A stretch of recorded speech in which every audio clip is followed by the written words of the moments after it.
Menopause एक ऐसी स्थिति होती है जो कि ऑलमोस्ट हर औरत को गुजरनी पड़ती है, whether it is a natural menopause या वो हो सर्जिकली इंड्यूस्ड मेनोपॉज या किसी को हो प्रीमेच्योर ओवेरियन मेनोपॉज या फिर किसी और कारण से, किसी और टर्मिनल इलनेस से, कीमोथेरेपी के साइड इफेक्ट से मेनोपॉज जल्दी आ जाए।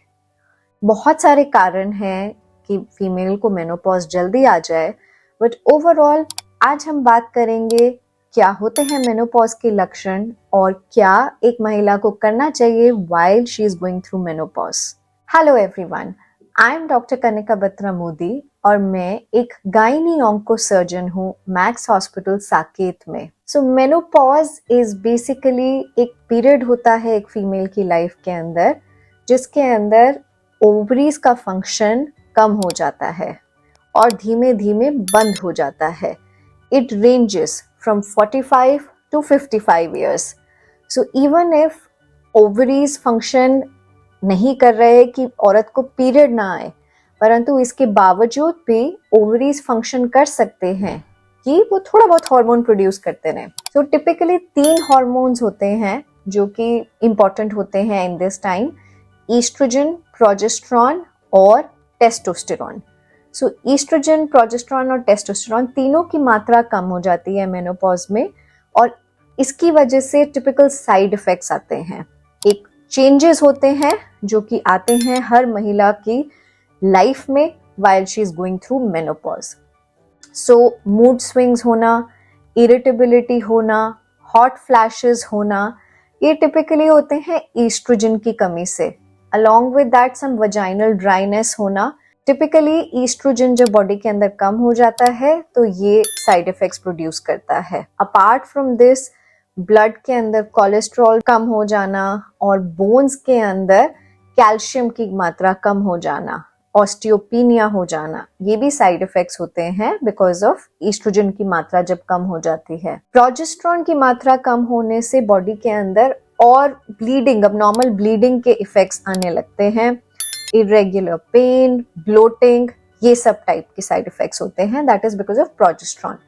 और टेस्टोस्टेरॉन की मात्रा कम हो जाने की वजह से एक loss of desire to have sexual activity और इंटिमेसी और lack of energy because testosterone is an anabolic steroid. So ये सिम्टम्स होते हैं because of lack of testosterone. अब क्या किया जाए जब इतना सब कुछ हो रहा हो मेनोपॉज के टाइम पे? मेंटेन योर काम firstly, everybody goes through it. और अगर आप ये समझ लें कि ये एक पीरियड है and the smoother you take it mentally the better it will be for you. So maintaining your stress and anxiety in this time is very important. Having people to support you in this time who understand. First, आपको समझना पड़ेगा कि आपकी body के साथ क्या हो रहा है, and then you have to explain it to people around you, and then you might need some supplements.